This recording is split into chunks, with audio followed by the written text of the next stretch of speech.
ఇంకా అన్నిటికంటే కూడా ఇందాక దారిలో వస్తూ ఉంటే మనకి చాలామంది మీకు శానిటేషన్ కోసం పనిచేస్తూ ఉన్నారు. మనకి వీధుల్ని శుభ్రంగా తుడిచే మన కుటుంబం అది. మన శానిటేషన్ వర్కర్స్కి మీరు గౌరవం ఇవ్వండి.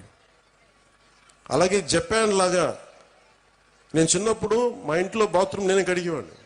మా నాన్న మా అమ్మ మా చేత కడిగిచ్చేవాడిని.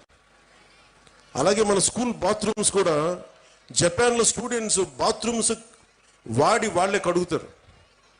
ఇక్కడ మనం వేరే వాళ్ళ చేత చేయిస్తాం. సో విద్యార్థులకి ఎప్పుడైతే మనం అలాంటి పనులు చేస్తామో అంటే మనం వాడిన బాత్రూమ్స్ మళ్ళీ మనం కడగం, ఇంకెవరో కడగాలి, అలా కుదరదు. ఆ కల్చర్ అలవాటు చేసుకుంటే మీరు భవిష్యత్తు మీకు చాలా ఉన్నత స్థాయిలో ఉంటుంది. డిగ్నిటీ ఆఫ్ లేబర్ మీకు అలవాటు అవ్వాలి.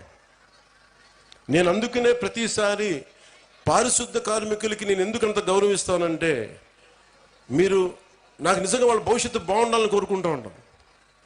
సో మీరు మీకు పనిచేసే టీచర్స్కి కానీ, వాచ్ సెక్యూరిటీ పీపుల్కి కానీ, శానిటేషన్ వర్కర్స్ కానీ మీరు ఒక్కొక్కసారి చిన్న థ్యాంక్స్ చెప్పండి.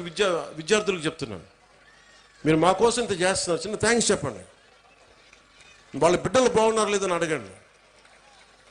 చాలా గొప్పగా ఉంటుంది. మా ఇంట్లో కొంతమంది మాకు సహాయానికి అప్పుడప్పుడు ఎవరైనా వస్తే వాళ్ళ బిడ్డల కోసం నేను ఎప్పుడు నా దగ్గర ఉన్న డబ్బులు ఇచ్చేవాడిని. వాళ్ళు ఎంత ఆనందం వేసేదంటే వాళ్ళ కళ్ళల్లో డబ్బులు ఇచ్చిన తర్వాత వాళ్ళకి అది మన వైపు కాంట్రిబ్యూషన్లా ఉండేది నాకు.